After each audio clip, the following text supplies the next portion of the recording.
Welcome to Writers Anonymous YouTube channel. Writers Anonymous presents Even Stranger Stories. Episode 7. Buzz Lightyear's Super Blaster. Jimmy, his mother called out after looking at the clock. It was gone 8 p.m. and the light had left the evening sky. It was a time all 9-year-olds ought to be in bed. What, Mom? Jimmy called from the conservatory play area as Buzz Lightyear leapt from Mount Sanusi just before the earthquake struck, or spin cycle as his mom called it. Marjorie ruffled her son's hair. Go on, up you go, it's bedtime. Almost defiant, he nodded and ran up the stairs. Marjorie smiled at her little soldier. After the shock had passed, Jimmy had become so grown up since the death of his dad. A tear ran down her cheek and she shook her head. Such a terrible scene, gore everywhere, her husband lifeless and eviscerated. No rhyme or reason, and the murderer still at large 3 years on. A sudden noise brought Marjorie back to the here and now. Jimmy stormed down the stairs. Mom, what's wrong, Jimmy? My Buzz Lightyear Super Blaster, it's gone, I can find it. Tears were welling up in his eyes. It's usually fallen down the side of your bed by the lampshade, his mother said. Come, let's have a look. A quick search of Jimmy's room confirmed the toy was missing.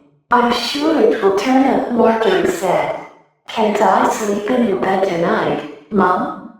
Big boys don't do that. But I can't sleep without my gun, Jimmy implored. Of course you can. But the monster will get to me. There's no such thing as monsters, Jimmy. It got Daddy.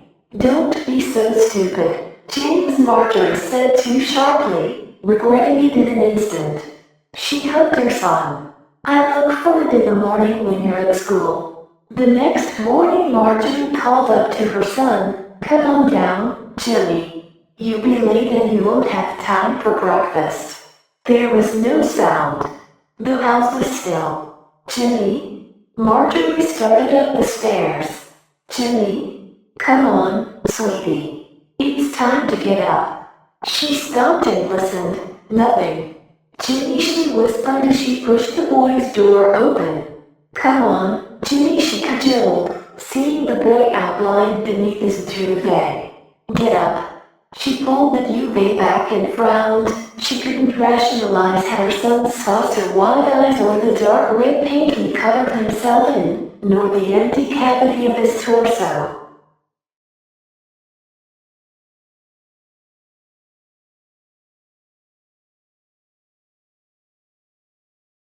When a person's life is torn apart, we can believe that is the worst, but we will always be mistaken. There is always something worse. Always something worse. The forest stretched out in every direction, the assembled pine trees and the fathomless darkness within swallowing the headlights of the Cortina hole. As the car sat idle on the broken surface of the road, only the sound of the engine rose as a stark note among the hoots and rustles, the audio of nighttime life and death. 1, 2, 3. The car's interior was charged with the tang of iron and pine needles. Hunched up behind the wheel, Travis skipped through the radio's FM band, counting how many times he heard himself mentioned on the news of the hour. Nimble fingers covered the tidy dial in blood. 4, 5. Not bad, he shrugged, a ghastly reaction to the whistle-stop horror show. He wiped his hand on his plastic overalls. His thumb slid slick against the protective covering, smearing blood not onto the opaque material as intended, but further up the ball of his palm and across the sleeve of his hoodie. This was the final hairline fracture to an already shattered mind.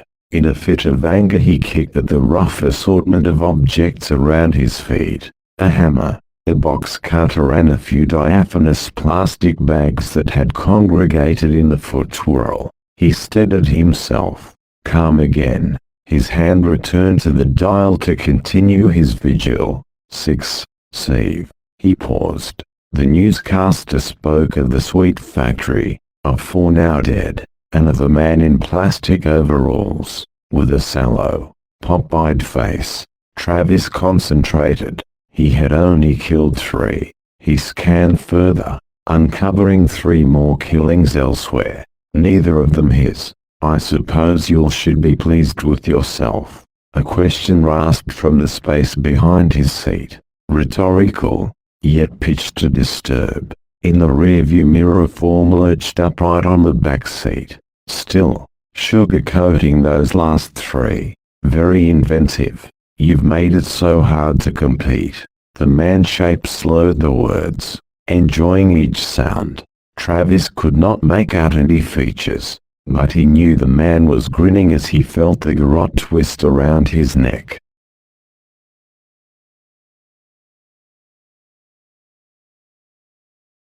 Serial killers love themselves. They love the recognition, until someone else is recognized for their work. But what is the motive for killers who can hide their methodology? A cold wind blows. The hospital management team held their weekly meeting in the boardroom and went through the agenda as normal. It went well until they reached the AOB agenda item at the end. Mortality rate. The clinical director, chairing the meeting, stood up and pursed his lips. He was normally an imposing figure who could intimidate others with his forceful nature, but in this case seemed diminished as he looked at the figures he had in front of him. "What's going on here?" he said to no one in particular. The response was an awkward silence, with a few of his colleagues shifting uncomfortably in their chairs. "We don't know why these deaths are occurring, even after our own discreet inquiries," one of his department heads piped up. Looking at the figures again, he saw a huge leap in deaths during the last 3 months. Being a hospital, you expected people to die, but this was far and above what you would normally see. If this got out, people would be too scared to come here, and more importantly, he would be out of a job. "Are there any common denominators?" he said. "Only that. Putting aside the illnesses they came in with, there seemed to be no other factors that could have caused it," said the same department head. Sighing, the clinical director turned towards the window and watched as ominous dark clouds turned the landscape outside to a colorless hue. Spots of rain splattered onto the glass, forming long streaks that soon began to run into each other. A slow knock at the door brought him out of his reverie, and he called out for whoever it was to enter. The knock came again, and this time the clinical director strode over to the door and opened it. A freezing wind blasted through the room, engulfing everyone in its embrace, greedily tearing out and feeding on their souls.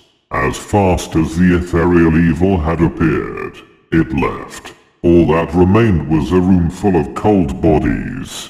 To a man, when their post-mortems had been completed, all were diagnosed of death by natural causes.